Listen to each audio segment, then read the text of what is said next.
அஸ்ஸலாமு அலைக்கும் வரஹ்மத்துல்லாஹி வபரகாத்து. கண்ணியத்துக்குரிய அல்லாஹ்வின் நல்லடியார்களே, மார்க்கத்திலே அனுமதிக்கப்படாத வசீலா முறைகளில் சிலதை நாங்கள் பார்த்தோம். அந்த தொடரிலே அடுத்ததாக படைப்பினங்களின் பொருட்டால் வசீலா தேடுவது கூடாதாகும். ஏனென்றால் அல்லாஹ் தாலா யாருக்கும் எதனையும் கொடுக்க வேண்டும் என்பது அவன் மீது கடமை கிடையாது. மாற்றமாக மனிதர்களுக்கு படைப்பினங்களுக்கு அவன் வாரி வழங்குவது அவனுடைய அருட்கொடையில் உள்ளதாகும்.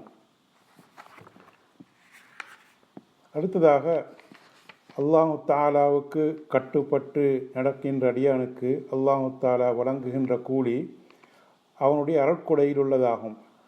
பிரதியீடாக அதனை கொடுப்பதில்லை. மனிதர்கள் செய்யக்கூடிய வணக்க வழிபாடுகளுக்கு பிரதியீடாக அல்லாஹு தாலா கூலியை வழங்குவதில்லை, அவனுடைய அருளாகவே வழங்குகிறான்.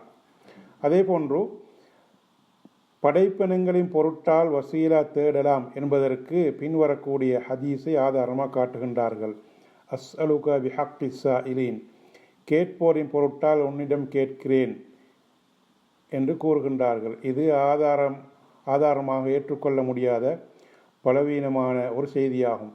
ஏனென்றால் இதன் அறிவிப்பாளர் வரிசையிலே அத்தியா அல் ஆஃபி என்பவர் இடம்பெறுகின்றார். இவர் பலவீனமானவர் என்பது ஹதீஸ் கலை அறிஞர்களால் ஏற்றுக்கொள்ளப்பட்ட விடயமாகும். அடுத்ததாக படைப்பினங்களை கொண்டு உதவி தேடுதல் ஒரு விடயத்தை நிறைவேற்றி தருமாறோ அல்லது ஒரு கஷ்டத்தை அகற்றி விடுமாறோ கேட்பதுதான் உதவி தேடுதல் என்பதின் பொருளாகும்.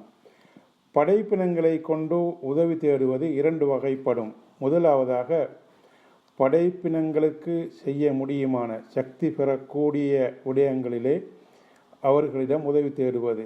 இது மார்க்கத்தில் அனுமதிக்கப்பட்டதாகும்.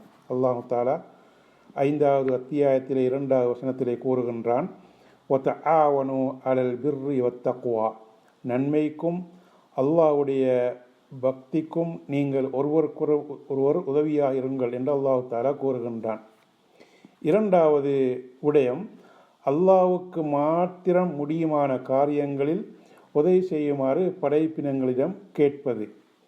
அதாவது கஷ்டங்களை துன்பங்களை அகற்றுமாறும் நோயாளிகளை குணப்படுத்துமாறும் இறந்தோரிடம் கேட்பது, அல்லது அதற்கு சக்தி பெறாத உயிரோடு உள்ளவர்களிடம் உதவி தேடுவது. இந்த அமைப்பிலே உதவி தேடுவது கூடாததாகும், பெரிய இணையாகும்.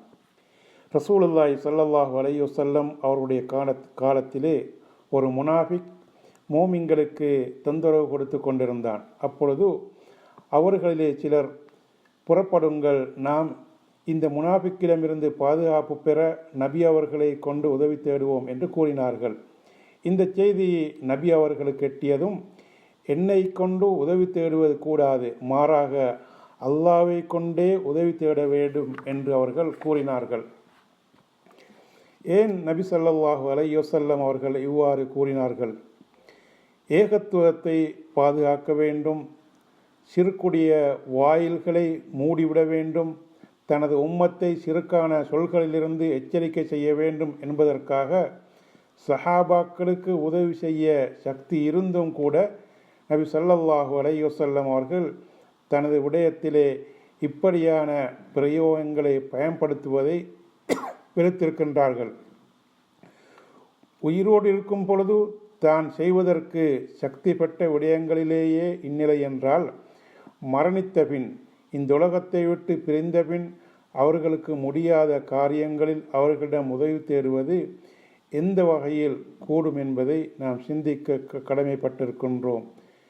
நபி அவர்கள் விடயத்திலே இது தடுக்கப்பட்டது கூடாது என்றிருந்தால் மற்றவர்களை பற்றி நாம் சிந்திக்க வேண்டிய அவசியமே இல்லை. எனவே இந்த வகையிலே மார்க்கத்திலே எந்த வகையிலே வசீலா தேடுவது அனுமதிக்கப்பட்டிருக்கிறதோ அந்த முறைகளிலே மாத்திரம் நாங்கள் அல்லாஹு தஆலாவிடத்திலே வசீலா தேடுவோமாக. அதற்கு வல்ல அல்லாஹ் நமக்கு உதவி செய்வானாக. வாஹிர் தஅவானா அனில் ஹம்துலில்லாஹி ரப்பில் ஆலமீன்.